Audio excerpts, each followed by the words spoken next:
సనాతన ధర్మం గురించి పేజీల ఉపన్యాసాలు చెప్పే పిఠాపురం పీఠాధిపతి పవన్ కళ్యాణ్ గారు కాశీనాయన క్షేత్రంపై జరుగుతున్న దాళ్లపై ఎకనైనా స్పందించండి అంటూ వైఎస్ఆర్ కాంగ్రెస్ పార్టీ అధికార ప్రతినిధి ఆర్గే శ్యామల పేర్కొన్నారు. మంగళవారం వారు కడప జిల్లా బద్వేల్ డివిజన్ పరిధిలోని కాశీనాయన మండలంలోని ప్రముఖ పుణ్యక్షేత్రమైన కాశీనాయన క్షేత్రాన్ని వారు సందర్శించారు. ఇటీవల కాలంగా ఈ పుణ్యక్షేత్ర పరిధిలో అటవీశాఖ అధికారులు కూల్చివేతలకు పాల్పడుతున్నారని, ఇది తీరని అన్యాయమని వారు పేర్కొన్నారు. ఎన్నో ఏళ్ల నుంచి కాశిరెడ్డి నాయనపై ప్రజలకున్న ఆరాధనా భావాన్ని, తమ యొక్క భక్తిభావాన్ని చెదరగొట్టాలని చూస్తున్నారని వారు పేర్కొన్నారు. కాశీనాయన పుణ్యక్షేత్రంలో ఏవో 2 గోడలు 4 కిటికీలు పగలగొడితే చాలనుకుంటున్నారని, ఇది ప్రజల సనాతన ధర్మాన్ని నేలకూల్చటమే అని వారు పేర్కొన్నారు. ఓం శ్రీ గురుభ్యో నమః. అందరికీ నమస్కారం. ముందుగా మా పార్టీ అధినేత జగన్మోహన్ రెడ్డి గారికి, అలాగే కడప ఎంపీ అవినాష్ రెడ్డి గారికి, బద్వేల్ నియోజకవర్గ ఎమ్మెల్యే సుధారాణి గారికి, ఎమ్మెల్సీ గోవింద్ రెడ్డి గారికి కూడా ముందుగా నా నమస్కారాలు తెలియజేసుకుంటున్నాను. ఈ రోజున కాశీనాయన క్షేత్రానికి నేను రావడం జరిగింది. ఎందుకు అనేది మీ అందరికీ తెలుసు. ఈ క్షేత్రంపై ఎలా దాడులు చేస్తున్నారు మీ అందరికీ తెలుసు, మీరు చూస్తున్నారు. నేను చూస్తూ ఊరుకోలేకపోయాను అంతే. అంటే అన్ని దానాల్లోకి అన్నదానం మహా అద్భుతం, మహా గొప్ప దానం అని మనం అందరం చెప్పుకుంటూ ఉంటాం. ఒక మనిషి ఆకలితో ఉంటే ఆ మనిషి ఆకలి తీర్చడం మన కనీస ధర్మం.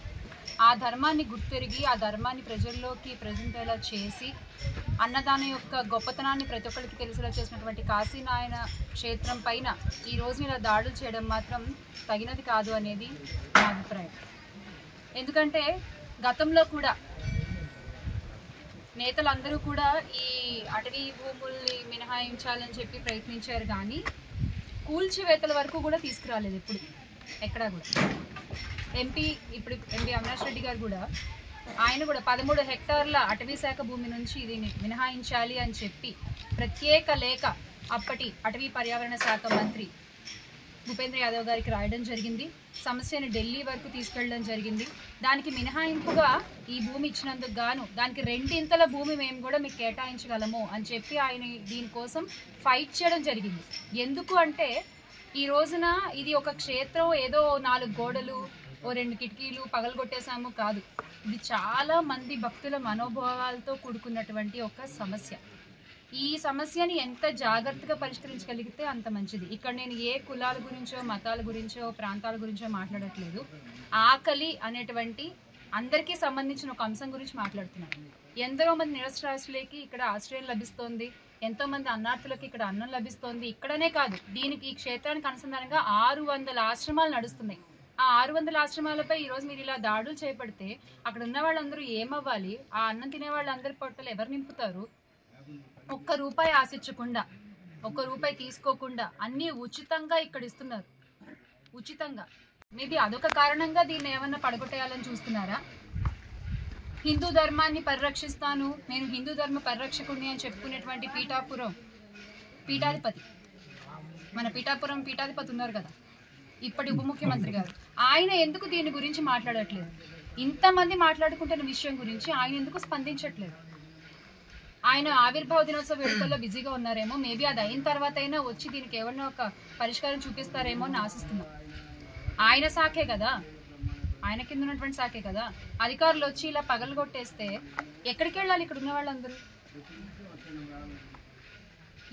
దేశ విదేశాల్లో కాశీనాయన స్వామి భక్తులు ఉన్నారు, దేశ విదేశాల్లో ఆయన అభిమానించే వాళ్ళు ఉన్నారు, ఆయన్ని ఆదరించే వాళ్ళు ఉన్నారు, ఫాలో అయ్యే వాళ్ళు ఉన్నారు. దానికి ఈ రోజున గండి కొడుతున్నారు మీరు. ఓకే, ఒకవేళ మీకు అది రూల్స్ ప్రకారం కుదరకపోతే కనుక దానికి ఎలా పరిష్కరించుకోవాలో అది పరిష్కరించండి. అంతేగాని మీరు వచ్చేసి కూల్చేస్తే నిరాశ్రయాలు అయిపోతున్నారు కదా ఇక్కడ ఉన్న వాళ్ళందరూ కూడా. అదొక్కటే మేము చెప్పదలుచుకున్నది. దయచేసి దీనికి ఎటువంటి రాజకీయాలు కానీ కుల మతాలు కానీ ఆపాదించొద్దు. నేను సాటి మనిషి కోసం మాట్లాడుతున్నాను. ఆకలి అనేది అందరికీ ఉంటుంది కాబట్టి దాని గురించి మాట్లాడుతున్నాను నేను, అంతే. ఇక్కడ ఇంతర బాబాల్లాగా కాశీనాయన స్వామి ఎప్పుడు కూడా మ్యాజిక్లు చేయలేదు, జిమ్మిక్కులు చేయలేదు, నాకు ఇంతంత విరాళాలు ఇవ్వండి అని చెప్పలేదు, లావిష్ లైఫ్ ఏది లీడ్ చేయలేదు. సామాన్యుడిగా ఆయన బతికాడు. బతికినంత కాలం ఆయన చేతైనంతలో అన్నదానం అందరికీ చేశారు, చేయించారు. ఎవరు వెళ్ళినా కూడా మన గతంలో చరిత్ర చూసుకుంటే కోట్ల విజయభాస్కర్ రెడ్డి గారి దగ్గర నుంచి కూడా కాశీనాయన స్వామి గారికి భక్తులు ఉన్నారు. వాళ్ళు వెళ్ళి కలిసినప్పుడు కూడా మీరు నాకు దండాలు పెట్టద్దు, మీరు చేతనైతే 10 మందికి అన్నం పెట్టండి అని చెప్పినటువంటి గొప్ప వ్యక్తి కాశీనాయన స్వామి. ఆయన ఆశయానికి గండి పడుతోంది ఈ రోజున. పెద్దలు మాట్లాడాలి, దీని గురించి సంబంధిత అధికారులు ప్రస్తావించాలి, ఒక ధైర్యాన్ని ఇవ్వాలి ఇక్కడ ఉండే వాళ్ళకి. నేను ఈ రోజే మీరంతా ఆపేయండి అని అడగట్లేదు, ఒక ధైర్యం నేను చూసుకుంటామమ్మా అని ఒక ధైర్యం మీరు చెప్పగలిగితే ఇక్కడ ఉండేటువంటి సామాన్యులకు అది చాలా ఉపయోగపడుతుంది. ఎందుకంటే చరిత్రలో వినోబా భావే గారు ప్రవేశపెట్టిన భూదాన ఉద్యమం కంటే కాశీనారాయణ స్వామి ప్రవేశపెట్టిన అన్నదాన ఉద్యమం ఈక్వల్గా గొప్పది. ఖచ్చితంగా మనందరం దానికోసం నిలబడాలి. అందరం చేయి కలిపితేనే ఇది సాధ్యమవుతుంది. దయచేసి మీరు అందరూ కూడా ఈ ఉద్యమంలో, ఈ అన్నదాన ఆగిపోకుండా చూసేటువంటి ఉద్యమంలో కలిసి నడుస్తారని ఆశిస్తున్నాను.